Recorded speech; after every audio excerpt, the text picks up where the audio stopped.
Good morning, everybody. Mary here with Mary Loofah, and we are going to make some goat cheese.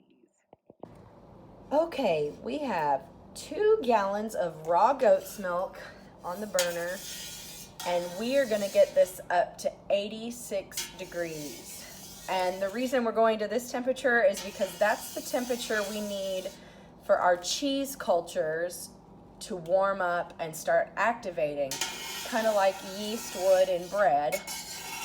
But this will start the fermentation, if you will, for the cheese.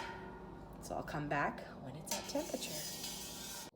Another thing I want to add is it's very important to stir this frequently because you don't want it to scald on the bottom, especially since we're in such a large pot. We want to make sure that we don't have any milk burning on the bottom.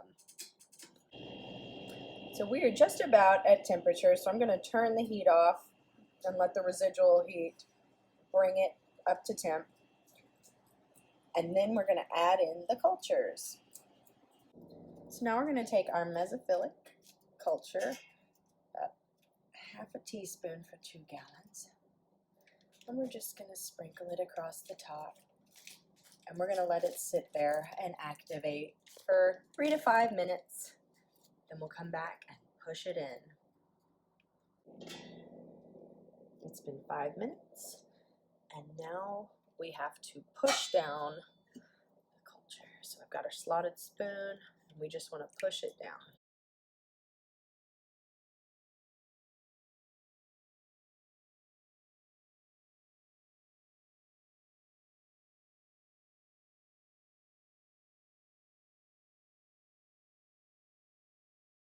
We want to make sure that that's all throughout the milk, but we don't want to make splashes with our stirring.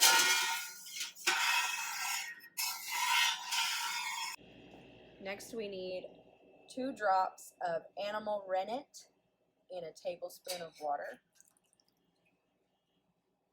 We immediately want to push that down. This is the coagulant that makes the milk turn into curds.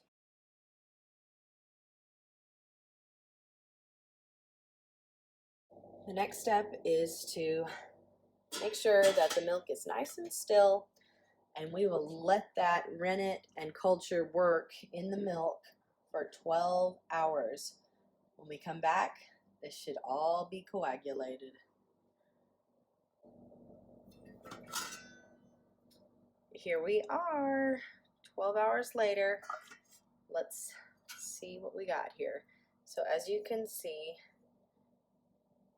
this milk looks a whole lot different. You can just reach down in there, and we're just going to cut into these curds very gently. You should always be gentle with your curds. They're very sensitive. If you think I'm kidding, ask a cheesemaker. As you can see. So now I have a big pot with a colander inside, and I'm going to set that in the sink, and I'm going to lay cheesecloth. This is actually butter muslin that I'm going to lay inside. And this is where I will separate the curds from the whey. So now we will pour these curds into a colander with butter muslin,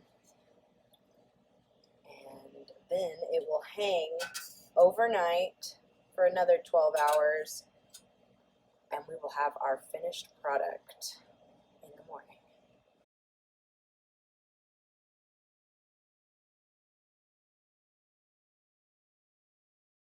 So now I'm going to grab the corners of my butter muslin.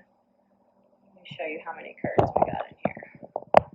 We filled this thing up. That was a big colander. This is a lot of cheese. Actually, it's a lot of curds. It'll shrink down quite a bit.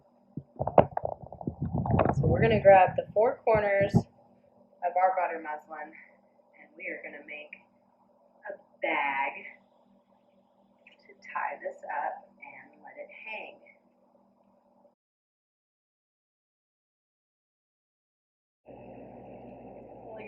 big bag of curds.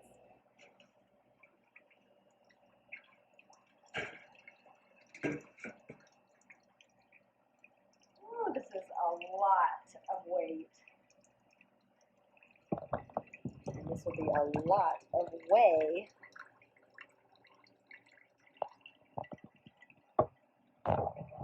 So we hang this overnight so that all of the whey can drain from the curds, and then we'll have just cheese left over in the morning.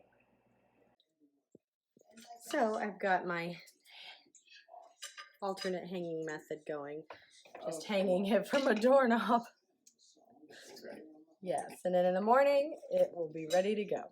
Okay, it's the next morning, and look how much this cheese has shrunk down. We've got all that whey in the bottom, and now we'll take this in and see what we got.